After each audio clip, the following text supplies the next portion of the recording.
پېښور زلمي سره اخرنی چانس دا و چې پلی آف ته کوالیفای شوی وی چې لاهور قلندر ته به شکست ورکولو خو بیګا چې کوم د پېښور زلمي او لاهور قلندر میر شوی د هغې په مکمل سکور کارډ باندې خبره کوو خو پېښور زلمي دا میچ ولې بایلو د څه غلطیانو په وجه باندې بایلو هغه هم په دې ویډیو کې تاسو سره ډسکس کوم او تاسو به هم کمنټ کوئ چې د ستاسو په خیال باندې بابر اعظم څه غلط فیصلې کړې وي یا د پېښور زلمي د کیلړیانو څه مسټیک و تاسو به کچرې تاسو څه ناسه نوټ کړي وي نو کمنټ لازمي وکړئ خو زما پوینټ آف ویو سره د پېښور زلمي خراب فیلډینګ اور خراب بالنګ چې کومو هغه د هار سبب جوړ شو بل طرف ته بابر اعظم په ټاس وګټلو اور د بالنګ فیصلې پرونی میچ کې هم ایشتلې و بل ورځ چې کوم میچ و کراچي سره آی کو هم بابر اعظم چیز وایستو چې چیز ورپسې مکمل نکو په چیز کې د پېښور زلمي بیټینګ سلیپ کیږي اور دوباره بابر اعظم ماغه مسټیک کو چې ټاس وګټلو لاهور قلندر سره میچ دوران ټاس وګټلو اور بیا 13 اور میچ ته په 13 اور میچ کې هم بابر اعظم پیله بالنګ واغشتو چې بازارانه دومره پریشر کیو چې هغه ډیر غلط بالونه وشتل پچ صحیح زین نه هټ کولو وایډ ډیر زیات کړي ایکسترا هم د پېښور زلمي بازارانو کړي دي صدور خو هغه د پېښور زلمي فیلډرانو کېچونه ډراپ کړي دي چې پکې فخر زمان ته هم ډراپ کو سلور کېچز اهم کېچز چې کوم دي پېښور زلمي ډراپ کړي دي او درې سلور چوکي ته هم ایکسترا په باونډریانو باندې تللی دي نو دا سکور چې کوم دی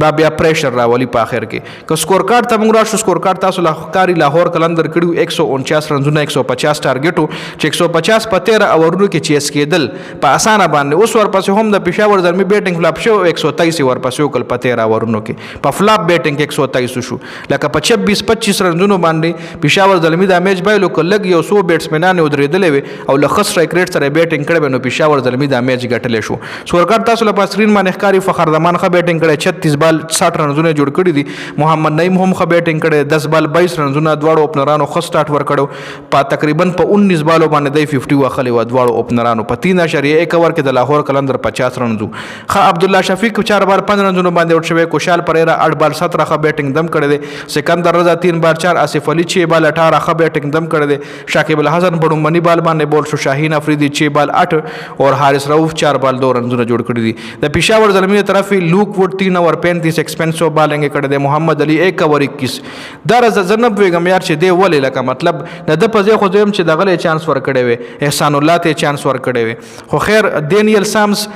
3 اور 28 2 وکټ ایشتلی دي سایم ایوب 1 اور 9 رنز ور کړي بل اور نه کړي علي رضا 2 اور 26 2 وکټ اور احمد دانیال 3 اور 22 2 وکټ خبالنګ چې کم شوی دی هغه احمد دانیال کړي دي چې خې اکانومي سره اور وکټ سه پکې هم ایشتلی دي خو په جواب کې 150 ټارګټ کولو پسې د پېښور زلمي سکور چې کوم 13 اور کې 123 رنزونه کړي دي اور 8 کلاډیان اوټ سایم ایوب او محمد حارث بکواس سٹارټ ورکو پېښور زلمي لا سایم ایوب ته دومره شاله څنګه چې خپل په خپل باندې ځان نه وکټو اخلا اور محمد حارث خو همیشه بکواس شاټ سلیکشن نه مونږ وایو چې د پاکستان انټرنیشنل ټیم کې مکور کی خو د دومره ایم ایچ ورشا ټو وخت چې سړی ولا غوسه راشي په تیر شوی میچ کې هم د غلط شاټ واخلو وکټ ورکا په دی پی اس ال کې د چې کلم اوټ شوی د خپل غلط شاټ په وجه باندې اوټ شوی د شاټ سلیکشن چې کم دغه د انتهایی کمزور شاټ سلیکشن بابر اعظم نه په بونډای کې چې 13 بال 16 میکس بریانټ 0 باندې اوټ شو بابر اعظم باندې دغه ټایم پریشر زیات شو چې میکس بریانټ ته اوټ شو خما صداقت 6 بال 4 عبد الصمد 10 بال 17 دینیل سیم ذخیره پورې ولار 14 بال 26 خ بیټینګ کړی دی لیکوډ 2 بال 0 احمد دانیال 14 بال 24 دم خ بیټینګ کړی محمد علي 3 بال 4